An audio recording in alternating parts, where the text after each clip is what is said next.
Heyo Rad-poles, back at it again with another speed paint. This time I'm trying to do a voiceover. Exciting for me, maybe horrible for you. Apologies in advance. Surprising no one, I'm drawing Sailor Moon again. I saw this frankly amazing jacket on Google and I decided I needed to draw it. But it's made from that, like, organza windbreaker material. You know, the one that's like, when you rub it together? Yeah, I can't deal with that noise, so instead I'm just gonna draw Sailor Moon in it. My girl can pull it off better than I can anyway, so might as well go with that. Oh, Serena wearing that loud jacket.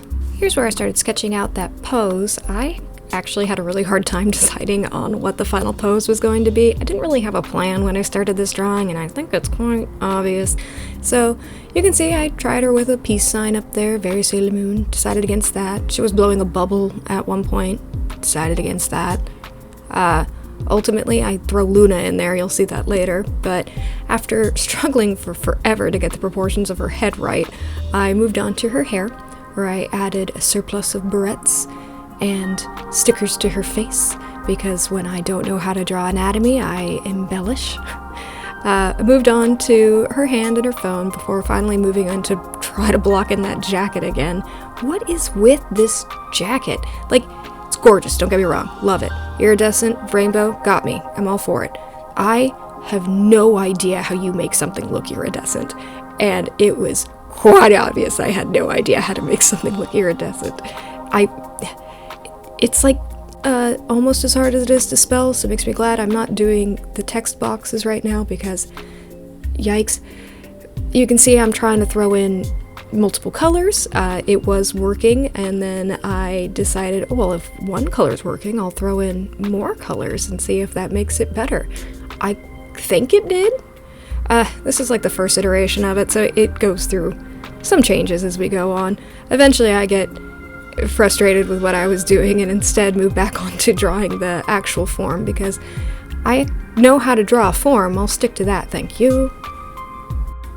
It's about at this time that I decided to add Luna into the drawing, mainly because I had no idea what to do with her other hand. I had tried everything else at that point that I had thought of, so I was like, well, I have two hands, and if I have two hands, what's the other hand usually doing? And the other hand is usually petting a cat, so now she has a cat to pet.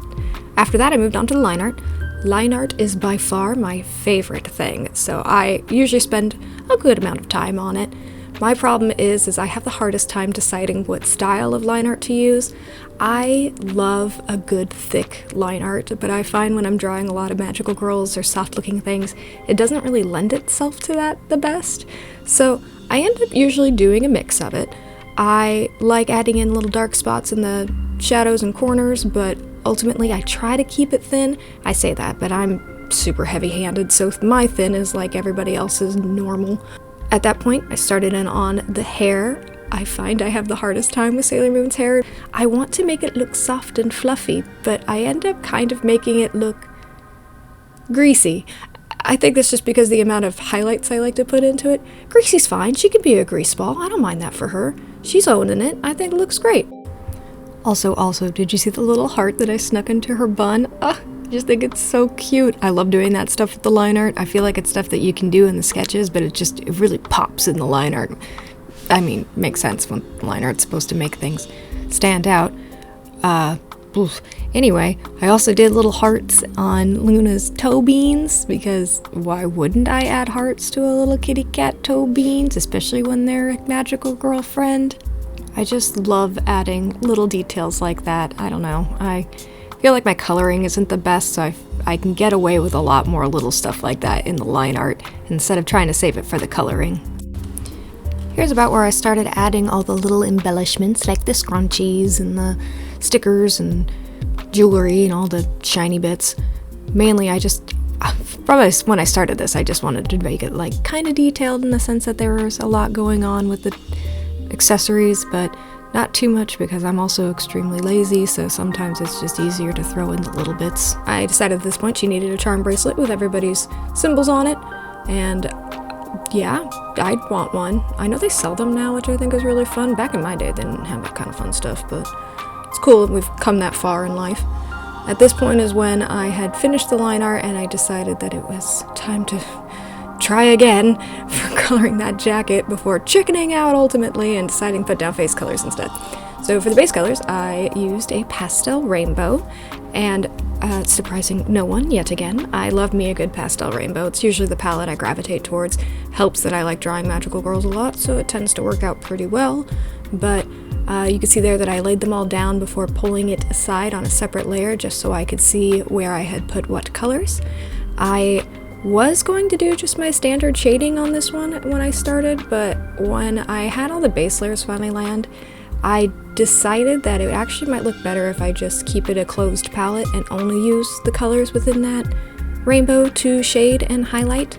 So you'll see, like on her pink shirt, I add the green as shadows, or on her yellow hair, I add the pink as shadows.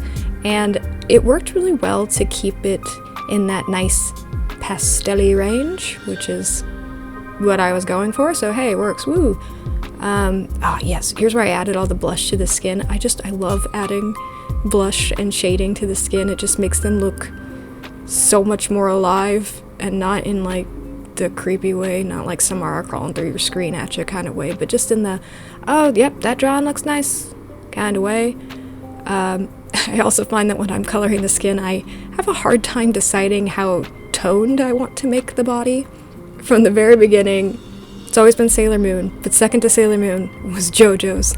So, very different in style, but if JoJo's taught me anything, it was anatomy, and it taught it to me fast. But now I have that problem of, well, I know how to draw the muscles, so they should go everywhere, on everyone. And you know, Sailor Moon, she's soft and sweet and all that fun stuff, but you know, she still fights crime. That girl's gotta have some muscle in there someplace, right? Like, imagine her traps and quads and biceps, triceps, all the other numbered muscles are probably popping, so she gets at least some in the end. Here's where I keep trying to fix that jacket. God, I feel like I spent forever on that jacket before, again, copping out and going, nope, gonna work on something else instead. I think the most difficulty I actually had with this picture was trying to print it, because oh my god, do cyans and magentas hate me.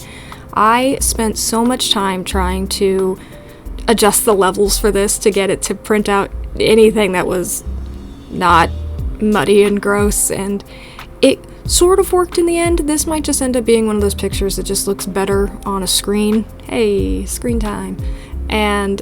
But at this rate, I'm pretty okay with it, because if I have to spend any more money on printer ink, Shaq's gonna ask me personally out to dinner. So, you know, I probably wouldn't say no. He feels like he might have a very comforting handshake.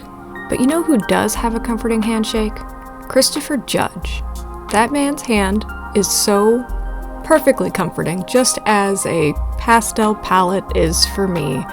It's one of those things you gravitate towards, and then once you're there, you're like, yep, I know why I'm here. But at the same time, I was halfway through drawing this and decided, wow, there is absolutely no contrast in this drawing. I should probably fix that. So then, decided that there needed to be more shadow and shade. One thing with making a very closed palette is there's not going to be much contrast, which understandably I kind of didn't want contrast, but at the same time I'm like, well, yikes, if everything's the same color, how do you tell what's happening? So tried my best to up the shadows a little bit in some areas. I say that, I mean, it's still pastel rainbow, it's fine. But yeah, the darkest part is her eyes, and I feel like that's important, you know? It's at that point that I finally moved on to highlights, which have to be up there in my favorite things to draw. I don't know, there's something about adding little dots and little shines to thing to make it go, ooh, it looks so, I don't want to say wet because that's gross, but it looks shiny, glowy. Good glow dots make things look good. It's at this point that I decided that the line art was too dark, so I also made that a purplish pink color, because if everything's gonna be pastel, everything's gonna be pastel. Oh god. We're back at the jacket. Okay, this jacket is almost done, I promise. I decided by the end of it that more shine is good shine. Well, thanks so much, guys, for bearing with me during this first ever audio take. Let me know what you guys think, and try not to be too rude in the comments. I will cry. But, also, I'm gonna keep trying, and tell me if you guys like this, or if you want more videos in the future. Give me your ideas. Thanks, everybody. Have a good one. Bye.